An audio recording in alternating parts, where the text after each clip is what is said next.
بسم اللہ الرحمن الرحیم۔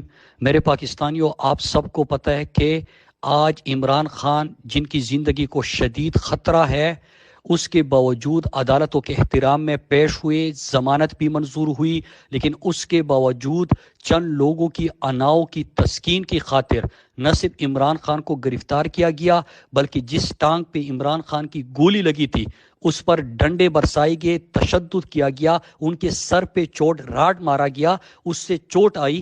اور ابھی جب پوری پاکستانی قوم اپنی حقیقی آزادی کے لیے، عالم اسلام کی لیڈر عمران خان کے لیے سڑکوں پہ ہے، تو یہ لوگ سمجھتے ہیں، جو طاقتور خود کو سمجھتے ہیں، زمین پر خدا سمجھتے ہیں، ان کا یہ خیال ہے کہ 24 گھنٹے میں لوگ تھک جائیں گے اور یہ احتجاج ختم ہو جائے گا۔ میرے پاکستانیوں، جہاں پر اس وقت دھرنے جاری ہے، احتجاج جاری ہے، اس کو آپ نے جاری رکھنا ہے۔ پوری پاکستانی قوم کو نکلنا چاہیے۔ آپ سب گواہ ہے کہ عمران خان اس پوری قوم کی آخری امید ہے۔ یہ عمران خان کو گرفتار نہیں، یہ عمران خان کو جیل میں نہیں رکھنا چاہتے، بلکہ عمران خان کو مارنا چاہتے ہیں۔ آپ سب نے اپنی حقیقی آزادی کے لیے نکلنا ہوگا۔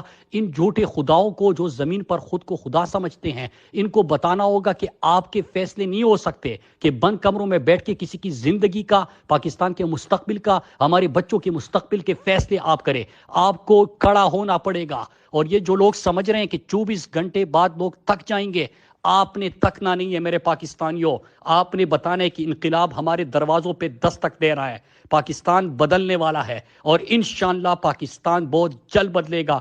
کل جو آج نہیں نکلا تھا، ان سب سے میں ریکویسٹ کرتا ہوں کہ اپنے بچوں کے مستقبل کے لیے آپ کل نکلے، اور جہاں پہ آپ کا احتجاج جاری ہے اس کو جاری رکھنا ہے۔ ان کو بتانا ہے کہ ہم انقلاب کا خواب آنکھوں میں سجائے نکلے ہیں، ہم تھکنے والے نہیں۔